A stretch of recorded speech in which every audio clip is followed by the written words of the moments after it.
Long before the world ever heard the term mixed martial arts, Bruce Lee had already imagined it. In the 1960s, he broke away from rigid traditions and began experimenting with an idea no one else dared to explore, combining the best techniques from every fighting style to create the most effective form of combat. At a time when most martial artists stayed within their own systems, Bruce studied boxing, wrestling, fencing, judo, and jiu-jitsu, blending them into his own evolving art, Jeet Kune Do. He believed no one art held all the answers, and that a fighter should always be adaptable, flowing freely like water. Years later, when the UFC was born in 1993, the world saw the rise of Brazilian Jiu-Jitsu, BJJ, through the legendary Gracie family. Their ground fighting mastery proved that a smaller, skillful fighter could defeat larger opponents, a truth Bruce Lee had preached decades earlier. He once said, "The best fighter is not a boxer, karate, or judo man. The best fighter is someone who can adapt to any style."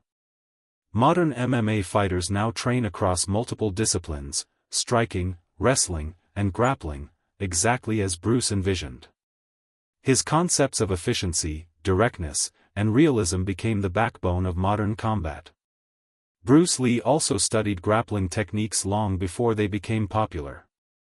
He trained with judo expert Gene LeBell, who introduced him to submissions and holds that mirrored what we now see in Brazilian Jiu-Jitsu. Bruce immediately understood their value, incorporating them into Jeet Kune Do to make his art complete, effective both standing and on the ground.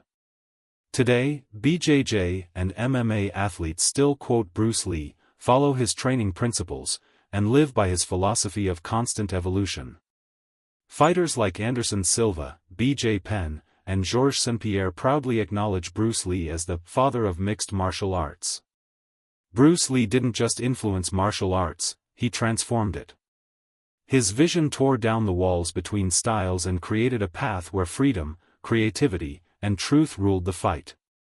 Even in the world of Brazilian Jiu-Jitsu and modern MMA, his legacy lives on, every time a fighter adapts, evolves, and finds their own way.